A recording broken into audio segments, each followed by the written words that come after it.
Chico Xavier, pelo Espírito Humberto de Campos. Boa Nova. Capítulo 18. A oração dominical. Curada pelo Mestre Divino, a sogra de Simão Pedro ficara maravilhada com os poderes ocultos do Nazareno humilde, que falava em nome de Deus, enlaçando os corações com a sua fé profunda e ardente. Restabelecida em sua saúde, passou a reflexionar mais atentamente acerca do Pai que está nos céus, sempre pronto a atender às súplicas dos filhos. Chamando certo dia o genro para um exame detido do assunto, consultou-o sobre a possibilidade de pedirem a Jesus favores excepcionais para a sua família. Lembrava-lhe a circunstância de ser um mestre, um emissário poderoso do reino de Deus, que parecia muito próximo. Concitava-o a ponderar ao Messias que eles eram dos seus primeiros colaboradores sinceros e a enumerar-lhe as necessidades prementes da família, a exiguidade do dinheiro, o peso dos serviços domésticos, a casa pobre de recursos, situação a que as imensas possibilidades de Jesus, cheio de poderes prodigiosos, seriam capazes de remediar. O pescador, simples e generoso, tentado em seus sentimentos humanos, examinou aquelas observações destinadas a lhe abrir os olhos com referência ao futuro. Entretanto, refletiu que Jesus era mestre e nunca desprezava qualquer ensejo de bem ensinar o que era realmente proveitoso aos discípulos. Acaso não saberia ele o melhor caminho? Não viam em sua presença alguma coisa da própria presença de Deus? Guardando, contudo, indeciso o espírito, em face das ponderações familiares, buscou uma oportunidade de falar com o Messias acerca do assunto. Chegada que foi a ocasião, o apóstolo procurou provocar muito de leve a solução do problema, perguntando a Jesus com a sua sinceridade ingênua: Mestre, será que Deus nos ouve todas as orações? Como não, Pedro? Respondeu Jesus solicitamente. Desde que começou a raciocinar, observou o homem que, acima de seus poderes reduzidos, havia um poder ilimitado que lhe criara o ambiente da vida.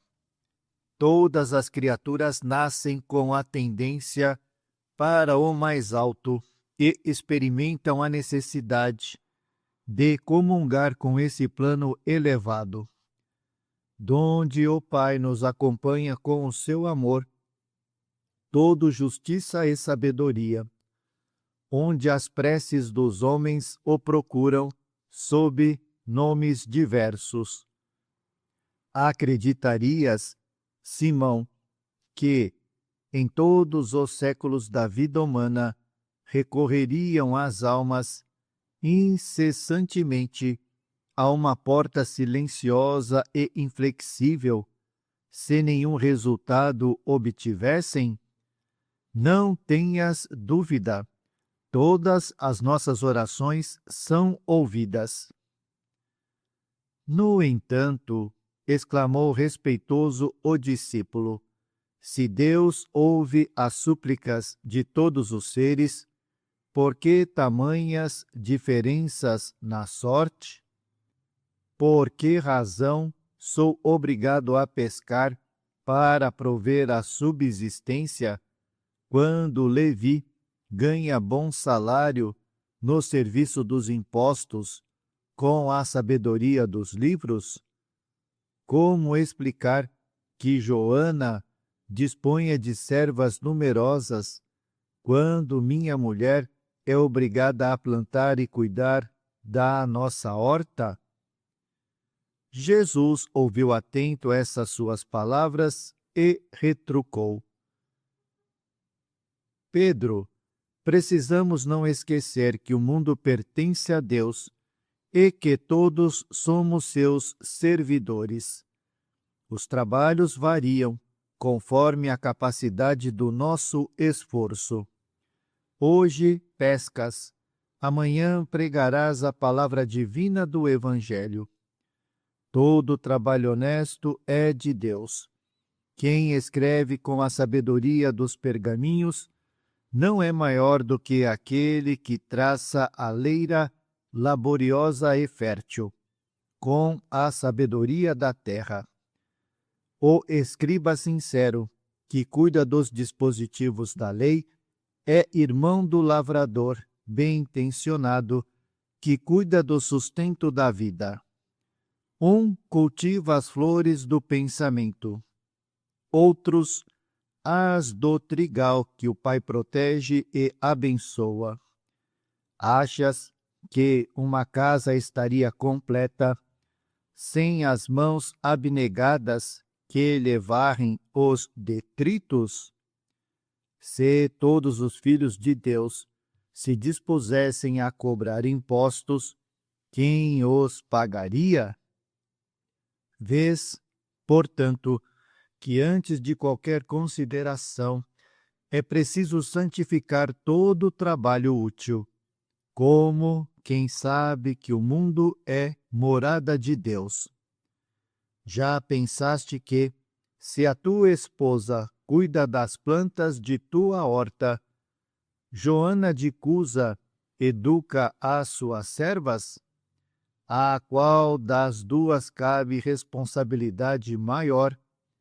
A tua mulher que cultiva os legumes ou a nossa irmã que tem algumas filhas de Deus sob sua proteção?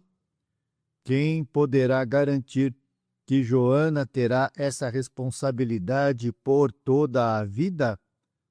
No mundo, há grandes generais que, apesar das suas vitórias, passam também pelas duras experiências de seus soldados. Assim, Pedro, precisamos considerar, em definitivo, que somos filhos e servos de Deus, antes de qualquer outro título convencional, dentro da vida humana. Necessário é, pois, que disponhamos o nosso coração a bem servi-lo, seja como rei ou como escravo, certos de que o Pai nos conhece a todos e nos conduz ao trabalho ou à posição que mereçamos. O discípulo ouviu aquelas explicações judiciosas e, confortado com os esclarecimentos recebidos, interrogou: Mestre, como deveremos interpretar a oração? Em tudo, elucidou Jesus. Deve a oração constituir o nosso recurso permanente de comunhão ininterrupta com Deus. Nesse intercâmbio incessante, as criaturas devem apresentar ao Pai, no segredo das íntimas aspirações, os seus anelos e esperanças, dúvidas e amargores. Essas confidências lhes atenuarão os cansaços do mundo, restaurando-lhes as energias, porque Deus lhes concederá de sua luz. É necessário, portanto, cultivar a prece para que ela se torne um elemento natural da vida, como a respiração. É indispensável conheçamos o meio seguro de nos identificarmos com o nosso Pai. Entretanto, Pedro, observamos que os homens não se lembram do céu, senão nos dias de incerteza e angústia do coração. Se a ameaça é cruel e iminente, o desastre. Se a morte do corpo é irremediável, os mais fortes dobram os joelhos. Mas quanto não deverá sentir-se o Pai amoroso e leal, de que somente o procurem os filhos nos momentos do infortúnio, por eles criados com as suas próprias mãos? Em face do relaxamento dessas relações sagradas por parte dos homens, indiferentes ao carinho paternal da providência, que tudo lhes concede de útil e agradável, improficuamente, desejará o filho uma solução imediata para suas necessidades e problemas, sem remediar ao longo afastamento em que se conservou do Pai no percurso, postergando-lhe os desígnios respeito às suas questões íntimas e profundas. Simão Pedro ouvia o Mestre com uma compreensão nova. Não podia apreender a amplitude daqueles conceitos que transcendiam o âmbito da educação que recebera, mas procurava perceber o alcance daquelas elucidações, a fim de cultivar o intercâmbio perfeito com o Pai sábio e amoroso, cuja assistência generosa Jesus revelara dentro da luz dos seus divinos ensinamentos. Decorridos alguns dias, estando o Mestre a ensinar aos companheiros uma nova lição referente ao impulso natural da prece, Simão lhe observou: Senhor, tenho procurado, por todos os modos, manter inalterável a minha comunhão com Deus, mas não tenho alcançado o objetivo de minhas súplicas.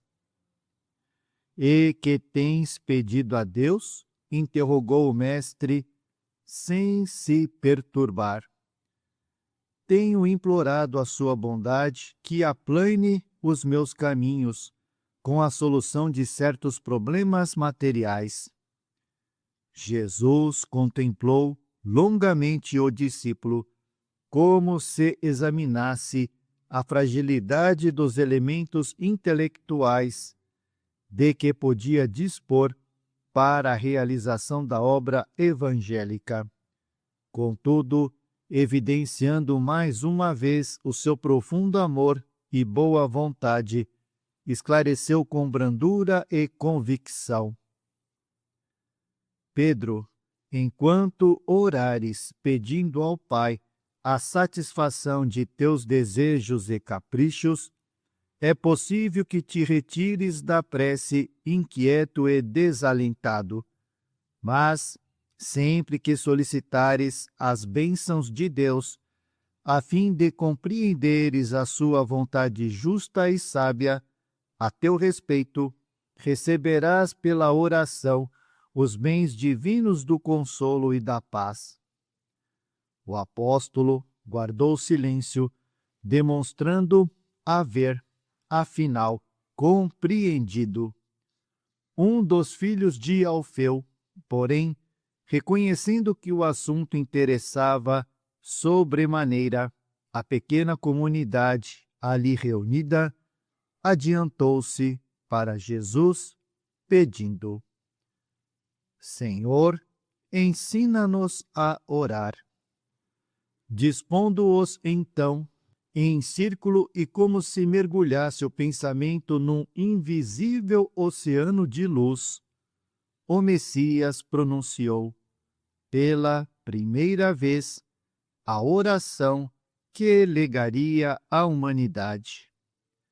Elevando seu espírito magnânimo ao Pai Celestial e colocando seu amor acima de todas as coisas, exclamou: Pai nosso, que estás nos céus, santificado seja o teu nome.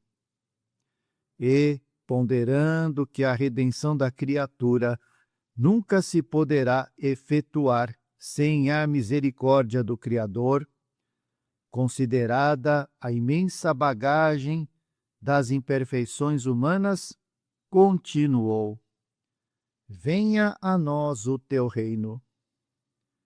Dando a entender que a vontade de Deus, amorosa e justa, deve cumprir-se em todas as circunstâncias, acrescentou: Seja feita a tua vontade, assim na terra como nos céus, esclarecendo que todas as possibilidades de saúde, trabalho e experiência chegam invariavelmente para os homens da fonte sagrada da proteção divina, prosseguiu: O pão nosso de cada dia dá-nos hoje, mostrando que as criaturas estão sempre sob a ação da lei de compensações e que cada uma precisa desvencilhar-se das penosas algemas do passado obscuro pela exemplificação sublime do amor. Acentuou: Perdoa-nos as nossas dívidas, assim como nós perdoamos aos nossos devedores. Conhecedor, porém, das fragilidades humanas, para estabelecer o princípio da luta eterna dos cristãos contra o mal, terminou a sua oração dizendo com infinita simplicidade: Não nos deixes cair em tentação e livra-nos de todo mal, porque teus são o reino, o poder e glória para sempre. Assim seja.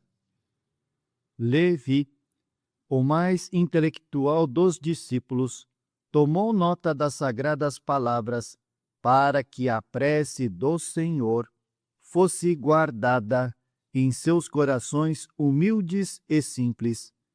A rogativa de Jesus continha, em síntese, todo o programa de esforço e edificação do cristianismo nascente.